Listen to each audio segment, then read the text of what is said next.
अस्सलामुअलैकुम। तो कैसे हैं सब? उम्मीद करती हूँ सब खैरियत से होंगे।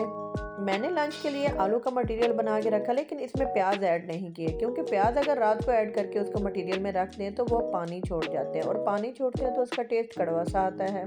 सुबह जब फ्रेश पराठे बनाने लगे तो उसमें इस तरह से प्याज ऐड करें, और इस तरह से एक तो प्याज डालने का फ़ायदा ये होता है क्रंची सा मज़े का टेस्ट आता है, और दूसरा मटेरियल में स्मेल नहीं रहती। बहरहाल दिन को मैं मार्केट गई, मुझे थोड़ा विज़िट करना था इलेक्ट्रॉनिक्स शॉप का, क्योंकि मौसम एकदम मुल्तान में चेंज होता है तो फिर एकदम से इलेक्ट्रॉनिक्स के रेट बढ़ जाते हैं। हर शॉप पे अपने-अपने रेट थे। ख़ैर एक आध शॉप पे तो आखिर रेट को डन करना ही पड़ता है, उनकी माननी ही पड़ जाती है।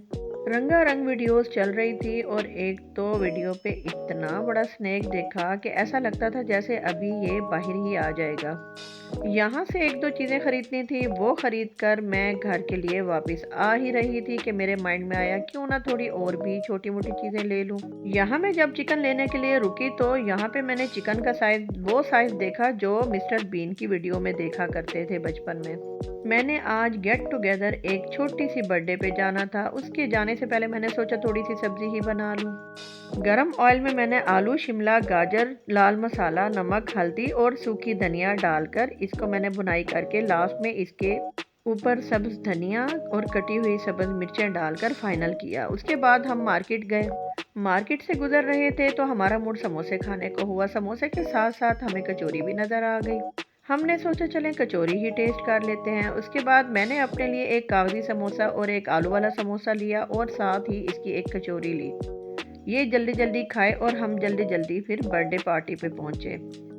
यहाँ पे केक काटने के बाद एक ख़ास सर्दियों का तोहफ़ा सरीद भी मौजूद था, जो कि अब हमने रात के डिनर में खाना था, और कुछ लोग उसको सोबत के नाम से भी जानते हैं। मोस्टली ख़ास इलाकों में खाई जाती है। बहुत से लोगों को अभी इसके बारे में पता नहीं भी है। ये है जी सरीद, जिसको सोबत भी कहा जाता है। ये एकदम से इतनी ज़्यादा नहीं खाई जाती, काफ़ी हैवी होती है, इसलिए हल्की-फुल्की खाकर उसके बाद हमने यहाँ पे गरम-गरम माहौल के साथ-साथ गपशप भी की। कुछ देर गपशप करने के बाद सब ने अपने-अपने घरों में जाना था। घर जाने के बाद ये भी पता था कि आगे बच्चों ने दूसरी फ़िल्म क्या चलानी है।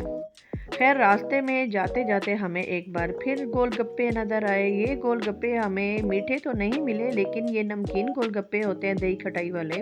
ये भी मुल्तान का फेमस और टेस्टी पॉइंट है। ये गोलगप्पे थोड़े से टेस्ट करने के बाद हम घर के लिए रवाना हुए। हम जहाँ भी दावत पर जाएँ, बच्चे अपनी खेल-कूद में बिज़ी रहते हैं, वहाँ पे खाना ठीक से खाया नहीं, इसलिए घर आते ही मैंने इनको बर्गर बना के दिए।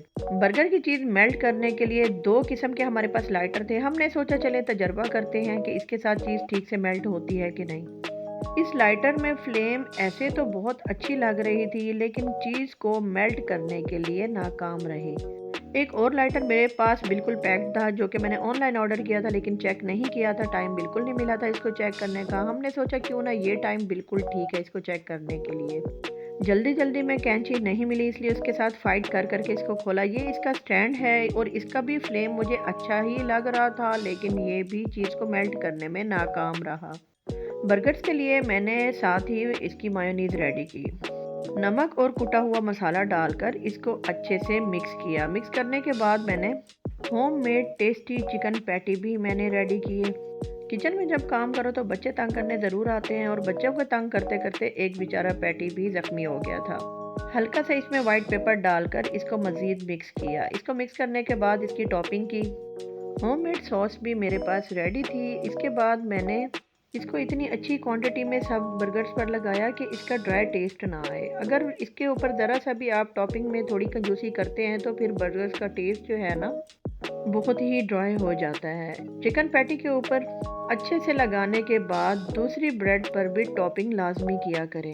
सॉस लगाने के बाद सब पे मैंने चीज़ अरेंज की, और लास्ट में ये बर्गर बन जो क्लोज़ करते हैं उसके ऊपर भी अच्छे से मैंने मायोनीज़ लगाई। अच्छा बर्गर खाने के लिए, उसको टेस्ट देने के लिए कंजूसी बिल्कुल भी नहीं करनी, वरना बच्चे कहते हैं कि होटल जैसा टेस्ट नहीं आया। ये आप देख सकते हैं कि किस कदर हम मेहनत कर रहे हैं, लेकिन वो चीज़ है कि मेल्ट होने का नाम ही नहीं ले रही थी। चलें जी, डिश में मैंने बर्गर सारे अरेंज किए और इसको लेके जाकर ओवन में रख दिया। इसको एकदम से ज़्यादा टाइमर पे नहीं लगाते, क्योंकि बर्गर्स इसके अंदर पानी पानी होने लग जाते हैं। 10 से 15 सेकंड का टाइम देकर एक बार इसको चेक कर लेना ज़रूरी होता है। ये 15 सेकंड में ही चीज़ मेल्ट हो चुकी थी। अब बारी थी इसको फाइनली क्लोज करके और खाने की। इसके बाद हमने बर्गर्स खाए। बर्गर खाने के बाद हमारा मूड हुआ थोड़ा सा कॉफ़ी पीने को। कॉफ़ी हमारे पास रेडी थी। कॉफ़ी हमने दोबारा थोड़ी ओवन की क्योंकि ठंड बहुत है, कॉफ़ी मिनट में ठंडी हो गई थी। क्योंकि कॉफ़ी पीने से पहले मेरी कोशिश थी कि जो बर्तन थे वो धो के ईज़ी हो के सारे काम करके फिर उसके बाद मैं कॉफ़ी पीऊँ। तो फिर मिलते हैं नेक्स्ट वीडियो में। मेरे चैनल को सब्सक्राइब करें, लाइक करें और शेयर ज़रूर कीजिएगा। अल्लाह हाफिज़।